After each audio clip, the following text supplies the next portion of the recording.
ایک وہ وقت بھی تھا جب دکاندار کے پاس کھوٹا سکہ چلا دینا ہی سب سے بڑا فراڈ سمجھا جاتا تھا۔ یہ ان دنوں کا ذکر ہے جب ماسٹر اگر بچے کو مارتا تو بچہ گھر آ کر اپنے باپ کو نہیں بتاتا تھا، اور اگر بتاتا تو باپ اسے ایک اور تھپڑ رسید کر دیتا تھا۔ یہ وہ دور تھا جب اکیڈمی کا کوئی تصور نہ تھا اور ٹیوشن پڑھنے والے بچے نکمے شمار ہوتے تھے۔ بڑے بھائیوں کے کپڑے چھوٹے بھائیوں کے استعمال میں آتے تھے اور یہ کوئی معیوب بات نہیں سمجھی جاتی تھی۔ لڑائی کے موقع پر کوئی ہتھیار نہیں نکالتا تھا، صرف اتنا کہنا ہی کافی ہوتا تھا کہ میں تمہارے ابا جی سے شکایت کروں گا۔ یہ سنتے ہی اکثر مخالف فریق کا خون خشک ہو جاتا تھا۔ اس وقت کے ابا جی بھی کمال ہوا کرتے تھے۔ صبح سویرے فجر کے وقت کڑکدار آواز میں سب کو نماز کے لیے اٹھا دیا کرتے۔ بے طلب عبادتیں کرنا ہر گھر کا معمول تھا۔ کسی گھر میں مہمان آ جاتا تو ارد گرد کے ہمسائے حسرت بھری نظروں سے اس گھر کو دیکھنے لگتے اور فرمائشیں کی جاتیں کہ مہمانوں کو ہمارے گھر بھی لے کر آئیں۔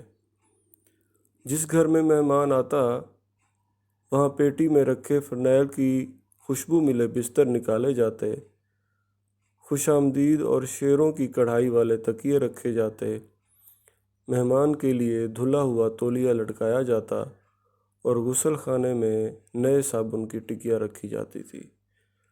جس دن مہمان نے رخصت ہونا ہوتا سارے گھر والوں کی آنکھوں میں اداسی کے آنسو ہوتے تھے۔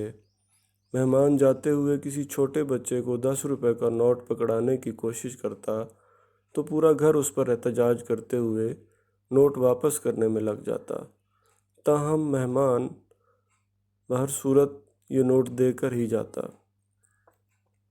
شادی بیاہوں میں سارا محلہ شریک ہوتا تھا۔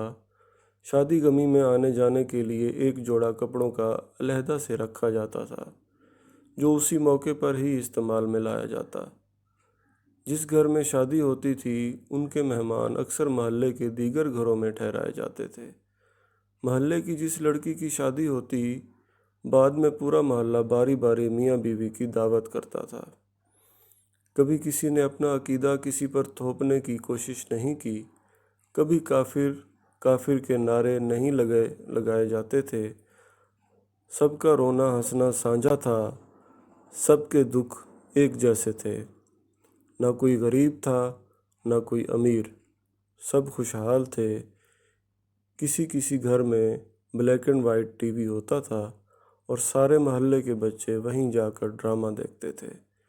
کاش پھر وہ دن اور زمانہ لوٹ کے آ سکیں۔